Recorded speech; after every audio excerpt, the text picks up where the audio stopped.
हरे कृष्णा। आज हम भगवद गीता यथारूप के चौथे अध्याय के श्लोक संख्या 34 का अध्ययन करने जा रहे हैं। आज के श्लोक को आरंभ करने से पहले आइए हम जल्दी से पुनरावृत्ति कर लेते हैं पिछले श्लोकों का। भगवान ने अर्जुन से कहा कि विभिन्न प्रकार के यज्ञ वेद सम्मत हैं तथा जिसको यह ज्ञान है कि सभी यज्ञ मनुष्य को देहात्म बुद्धि से उठाकर आध्यात्म की ओर अग्रसर करने के लिए है, वह कर्म बंधन से मुक्त हो जाएगा। इसके बाद भगवान ने कहा कि द्रव्य यज्ञ से श्रेष्ठ ज्ञान यज्ञ तथा सभी यज्ञों का मूल उद्देश्य है ज्ञान की प्राप्ति, जिससे व्यक्ति कृष्ण भावना भावित बन सके और कृष्ण भावना भावित बनना ही सर्वोच्च ज्ञान का प्रमाण है एवं मनुष्य जीवन का एकमात्र लक्ष्य है। ऐसा इसलिए कहा गया है क्योंकि कृष्ण भावना भावित व्यक्ति आत्म स्वरूप में स्थित होता है और उसे पूर्ण ज्ञान होता है कि उसका नित्य स्वरूप है नित्य कृष्ण दास तथा वह भगवान की प्रेम पूर्वक सेवा करके नित्य संतुष्ट एवं नित्य आनंद में रहता है। आज के श्लोक में भगवान हमें बताने जा रहे हैं कि इस ज्ञान को प्राप्त करने के लिए हमें कैसे गुरु के पास जाना चाहिए तथा गुरु से किस प्रकार के प्रश्न करना चाहिए। आज का श्लोक अत्यंत ही महत्वपूर्ण है, अतः मेरा आपसे अनुरोध है कि आप भगवान के प्रत्येक शब्द को बहुत ही ध्यानपूर्वक श्रवण कीजिए। आइए अब हम श्लोक का वाचन करते हैं।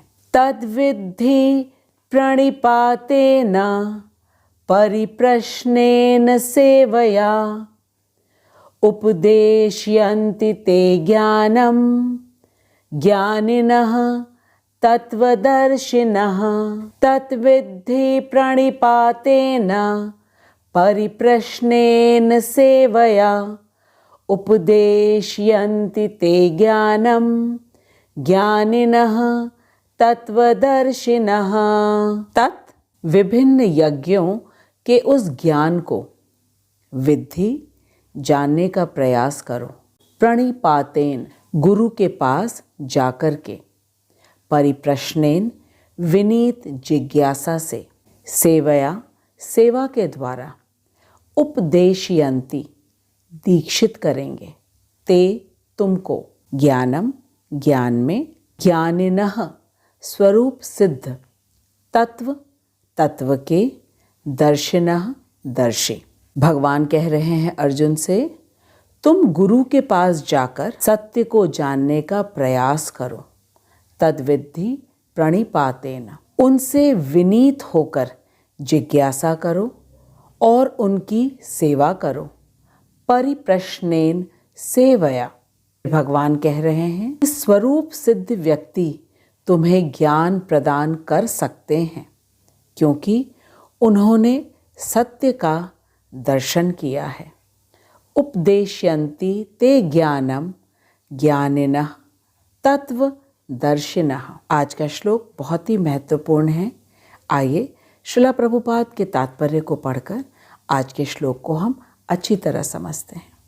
जगत गुरु श्रील प्रभुपाद की जय, अनंत कोटि वैष्णवों की जय। श्रील प्रभुपाद कह रहे हैं कि निसंदेह ही आत्म साक्षात्कार का मार्ग कठिन है, इसीलिए भगवान हमें उपदेश दे रहे हैं कि उन्हीं से प्रारंभ होने वाली 4 संप्रदायों में से किसी एक संप्रदाय के गुरु की शरण ग्रहण करनी चाहिए। भगवान से आने वाली 4 संप्रदाय हैं, जिसमें पहला है ब्रह्म संप्रदाय, दूसरा रुद्र संप्रदाय, तीसरा कुमार संप्रदाय और चौथा है श्री संप्रदाय। ब्रह्म संप्रदाय ब्रह्मा जी से आरंभ होती है, रुद्र संप्रदाय शिव जी से, कुमार संप्रदाय ब्रह्मा जी के 4 पुत्रों से तथा श्री संप्रदाय लक्ष्मी जी से आरंभ होती है। इन चारों संप्रदायों में से किसी भी एक संप्रदाय के गुरु की हमें शरण ग्रहण करनी चाहिए तथा इस परंपरा के सिद्धांत का पालन किए बिना कोई भी गुरु प्रामाणित नहीं हो सकता। श्रील प्रभुपाद हमें बता रहे हैं कि जिस प्रकार भौतिक संसार में जब कोई व्यक्ति अपने बच्चे को किसी विद्यालय में नाम लिखवाने जाता है तो वह अवश्य ही पता लगाता है कि विद्यालय को मान्यता प्राप्त है कि नहीं तथा विद्यालय के शिक्षकगण शिक्षित एवं प्रशिक्षित हैं कि नहीं। ऐसा करना इसलिए आवश्यक है क्योंकि यदि मान्यता विहीन विद्यालय से शिक्षा ग्रहण किया तो उसको वैध नहीं माना जाएगा और यदि शिक्षक अपने विषय में पारंगत ना हो तथा उसे अपने विषय से प्रेम ना हो तो वह छात्रों में उस विषय के प्रति प्रेम नहीं जागृत कर पाएंगे। ठीक इसी तरह हमें भी यह समझना चाहिए कि हमें प्रामाणिक गुरु के संरक्षण में आध्यात्म के ज्ञान को लेना चाहिए। हम सब अत्यंत ही भाग्यशाली हैं कि श्री श्री अष्टोदर श्री श्रीमद एसी भक्ति वेदांत स्वामी प्रभुपाद हमारे गुरु के स्वरूप में मिले हैं हमें, जो कि गुरु शिष्य परंपरा में ब्रह्म गौड़ीय संप्रदाय में 32वें नंबर के गुरु हैं। श्रील प्रभुपाद हमें बता रहे हैं कि भगवान समस्त ब्रह्मांड के गुरु हैं। कृष्णम वंदे जगत गुरु। अतः गुरु परंपरा का ही कोई व्यक्ति अपने शिष्य को भगवान का संदेश यथारूप में प्रदान कर सकता है। श्रील प्रभुपाद कहते हैं कि गुरु का अर्थ है अंधकार को दूर भगाने वाला। गु का मतलब होता है अंधकार और रू का मतलब होता है भगाने वाला। और वही व्यक्ति गुरु बनने के योग्य है जो स्वयं गुरु शिष्य परंपरा में हो। हम ब्रह्म गौड़ीय संप्रदाय में हैं और इस संप्रदाय में श्री कृष्ण जी ने ब्रह्मा जी को ज्ञान दिया, ब्रह्मा जी ने नारद जी को, नारद जी ने व्यासदेव को और फिर व्यासदेव ने मध्वाचार्य जी को। इस तरह गुरु शिष्य परंपरा में होते होते चैतन्य महाप्रभु आए जिनके गुरु थे ईश्वरपुरी और फिर हमारे षट गोस्वामी। फिर उसी क्रम में श्रील भक्ति सिद्धांत सरस्वती ठाकुर जो कि हमारे गुरु महाराज श्रील प्रभुपाद के गुरु महाराज हैं। और ये परंपरा श्री कृष्ण से श्रील प्रभुपाद तक है जिसमें श्रील प्रभुपाद 32वें नंबर के गुरु हैं। इसी प्रकार श्री संप्रदाय, रुद्र संप्रदाय तथा कुमार संप्रदाय की भी गुरु शिष्य परंपरा है। श्रील प्रभुपाद कहते हैं कि हम जब भी किसी को गुरु बनाएं, हमें उन्हें विनम्रता से अवश्य ही पूछना चाहिए कि उनके गुरु कौन हैं तथा उनके गुरु कौन हैं। इस प्रकार यदि गुरु शिष्य परंपरा कृष्ण तक नहीं पहुंचती तो वह प्रामाणिक संप्रदाय नहीं है, और यदि श्री कृष्ण तक गुरु शिष्य परंपरा है तो वह निश्चित रूप से प्रामाणिक है। और फिर चारों संप्रदाय में से किसी भी एक संप्रदाय के गुरु की हम शरण ग्रहण कर सकते हैं। श्रील प्रभुपाद कह रहे हैं कि बिना प्रामाणिक गुरु शिष्य परंपरा के कोई भी अपनी निजी विधि का निर्माण करके स्वरूप सिद्ध नहीं बन सकता। गुरु वही है जिसको भगवत तत्व का ज्ञान हो तथा वह तत्वदर्शी भी हो। तत्व ज्ञान का अर्थ है कि जो यह जानता है कि श्री कृष्ण ही परम गुरु हैं तथा वे तीनों गुणों से ऊपर हैं तथा वे मायाधीश हैं। श्रील प्रभुपाद कहते हैं कि गुरु वही हो सकते हैं जिन्होंने भगवान का दर्शन किया हो, अर्थात तत्वदर्शी हो, तभी तो गुरु अपने शिष्य को भी भगवान के दर्शन का मार्ग बताएंगे। श्रील प्रभुपाद कह रहे हैं कि भागवत का कथन है, धर्मम तु साक्षात भगवत प्रणीतम, अर्थात धर्म पर्थ का निर्माण स्वयं भगवान श्री कृष्ण ने किया है। इसका सरल शब्दों में ये अर्थ है कि भगवान जिन्होंने संपूर्ण सृष्टि की रचना की है, वही तो हमें ज्ञान दे सकते हैं कि हमें किस प्रकार इस सृष्टि में अपना कर्तव्य करना है, और भगवान के मुख से निकले हुए शब्द ही धर्म है। और इस धर्म को समझाने के लिए ही गुरु शिष्य परंपरा है। इसके अलावा यदि कोई अपने आप को गुरु कहता है तो वह केवल मनोधर्म है या शुष्क तर्क है। शुष्क तर्क का अर्थ है निराधार तर्क। आज के श्लोक में भगवान ने हमें स्पष्ट रूप से बताया कि गुरु कैसा होना चाहिए, जिसको हम पूर्ण समर्पण कर सकें।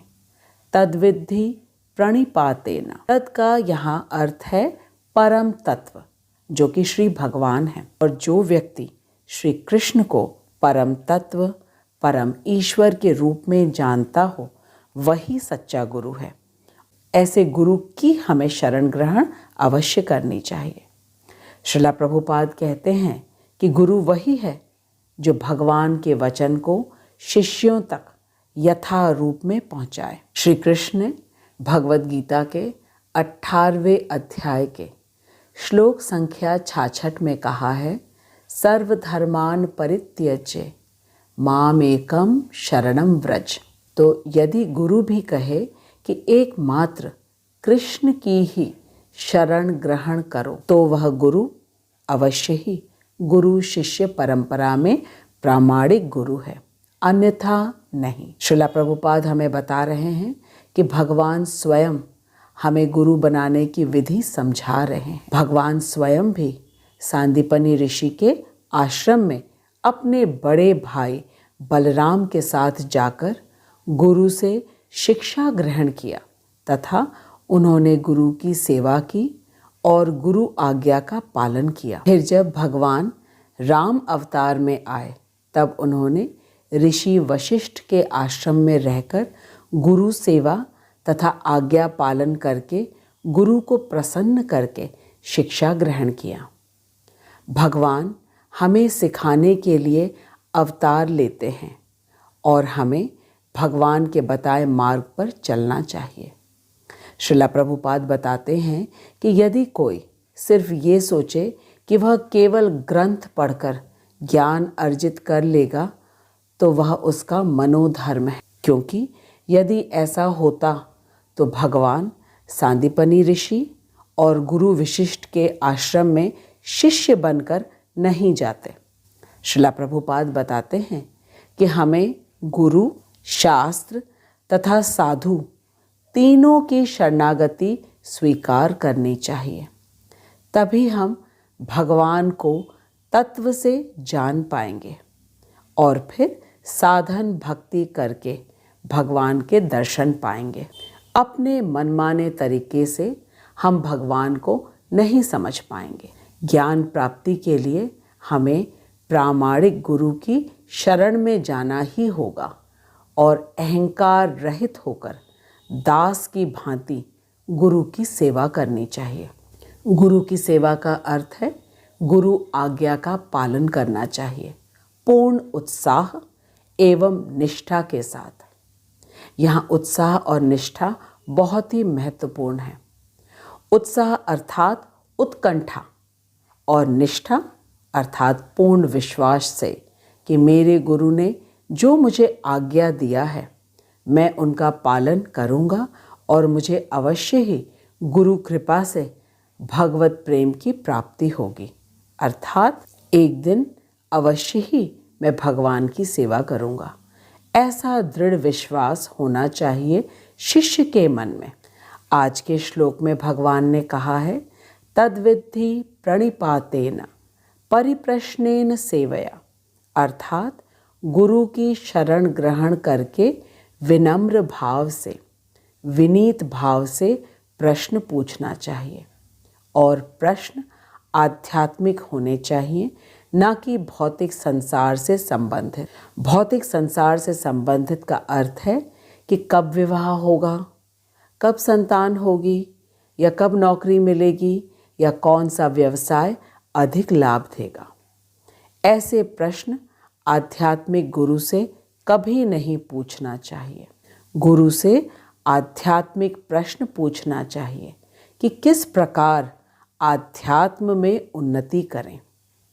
ऐसे विनम्र भाव से प्रश्न करने से निश्चित रूप से गुरु आशीर्वाद देते हैं और मार्गदर्शन करते हैं।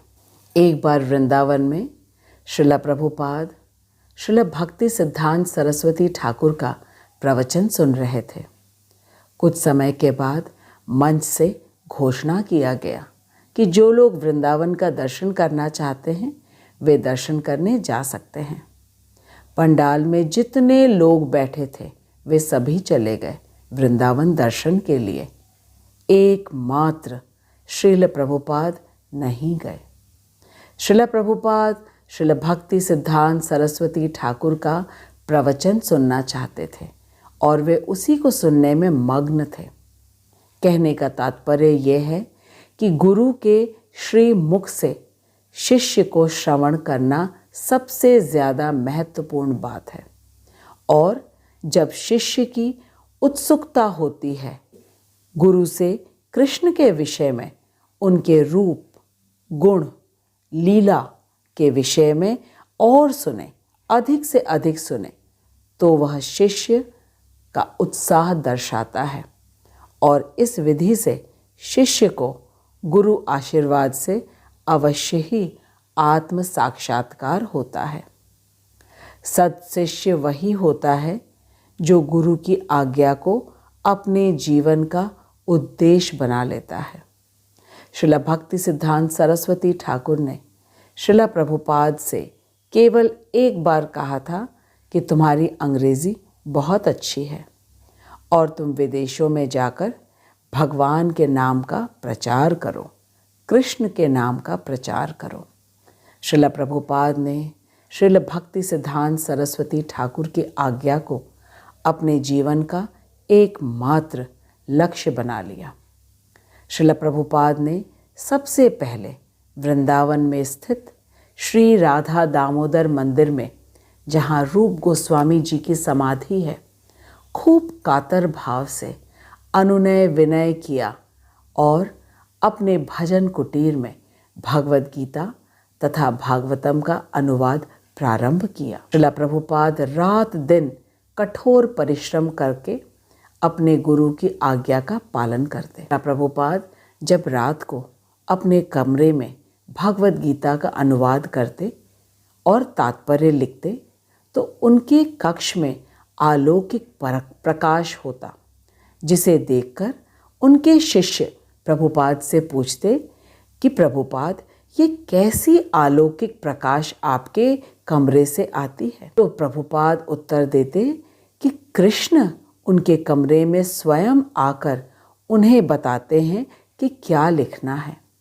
इससे यह स्पष्ट होता है कि जो शिष्य गुरु की श्रद्धा पूर्वक आज्ञा का पालन करता है वह आत्म साक्षात्कार करके एक दिन भगवान की सेवा में अवश्य ही लग जाता है। यहाँ हमें यह अवश्य ही स्मरण रखना होगा कि गुरु कैसा होना चाहिए। तो गुरु ऐसा होना चाहिए जो गुरु शिष्य परंपरा में हो। गुरु शिष्य परंपरा में जो गुरु होते हैं वे भगवान के प्रतिनिधि होते हैं तथा वे स्वरूप सिद्ध होते हैं। स्वरूप सिद्ध का तात्पर्य है कि वे जानते हैं कि वे शरीर नहीं बल्कि आत्मा है और नित्य कृष्ण दास है। तो वे स्वयं हमेशा कृष्ण की सेवा में लगे रहते हैं, तत्पर रहते हैं और अपने शिष्यों को भी कृष्ण की सेवा में लगाते हैं। गुरु भगवान के समान नित्य मुक्त होते हैं। वे तो इस भौतिक जगत में आते हैं हम जैसे बद्ध जीवों का उद्धार करने के लिए।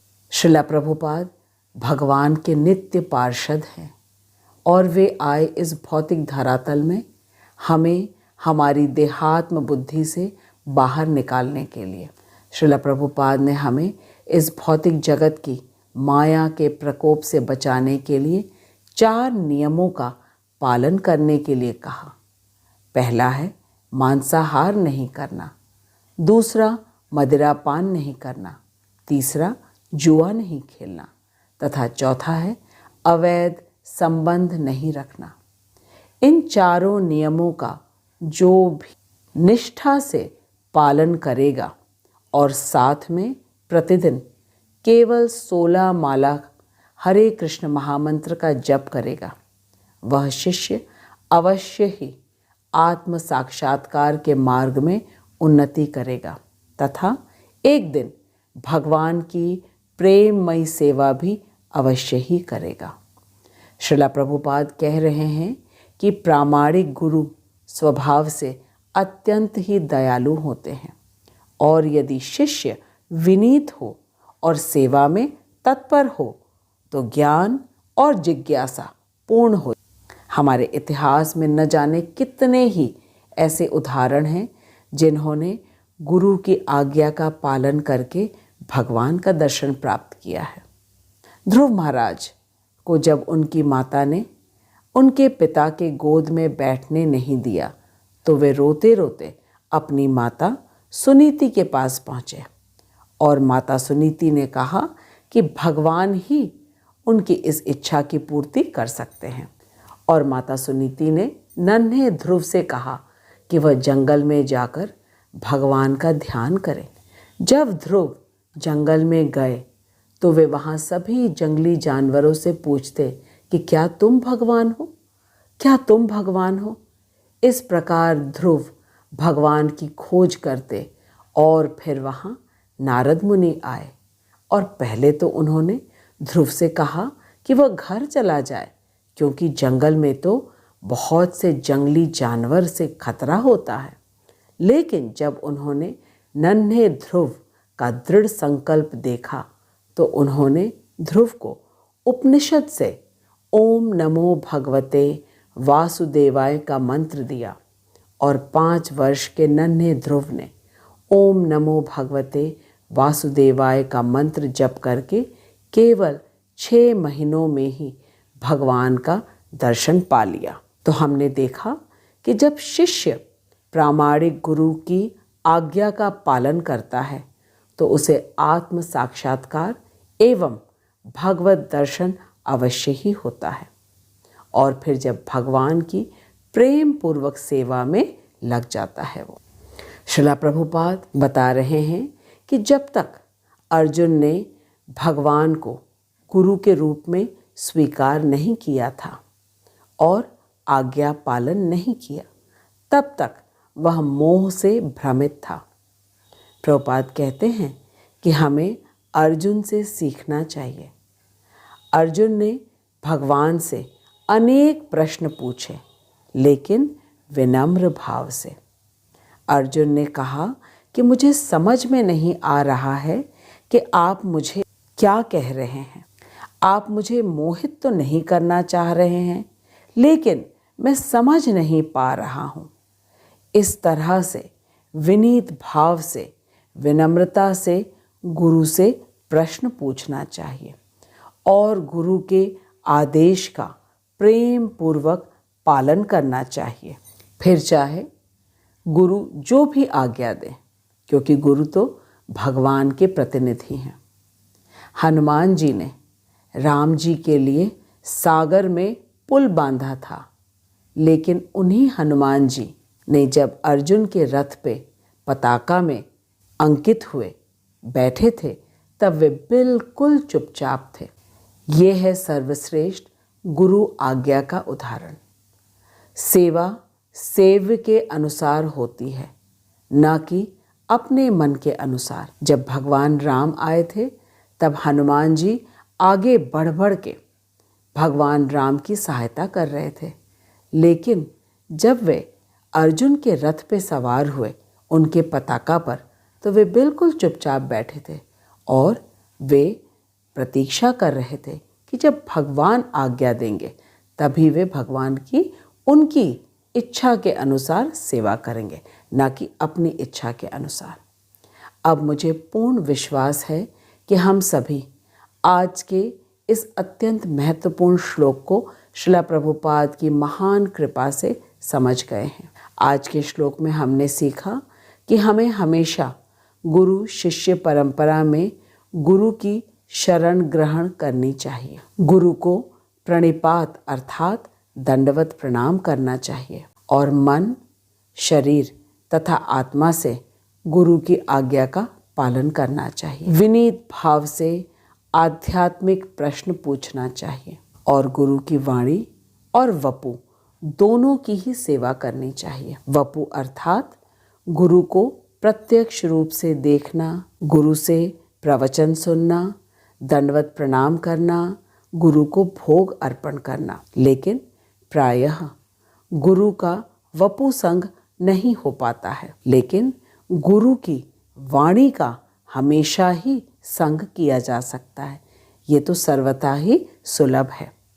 श्रील प्रभुपाद कहते हैं कि तुम यदि मेरे साथ रहना चाहते हो तो हमेशा भगवद गीता, भागवतम, चैतन्य चरितामृत, चैतन्य मंगल तथा भगवत दर्शन पढ़ो और भक्तों के साथ रहो।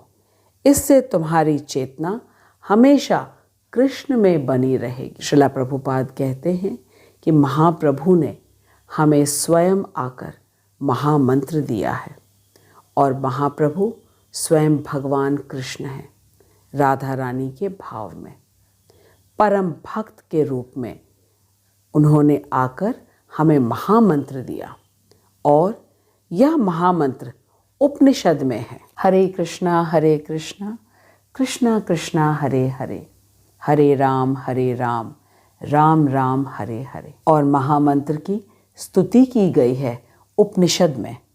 इति षोडशकं नाम कली कल्मष नाशनाम नतः परतरः उपाज्य सर्ववेदेषु दृश्यते।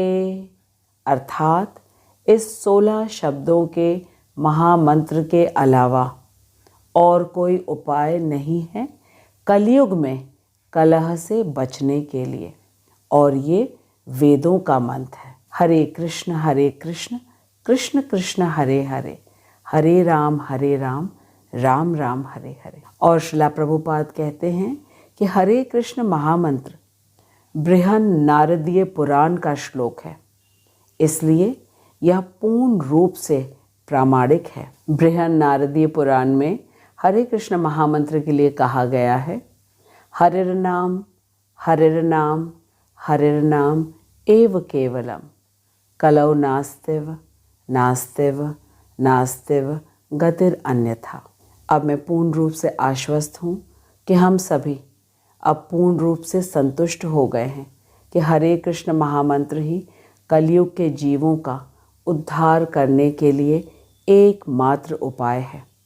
और कितना सरल है इस महामंत्र का जप करना। हम कहीं भी कर सकते हैं और कोई भी इसे जप कर सकता है।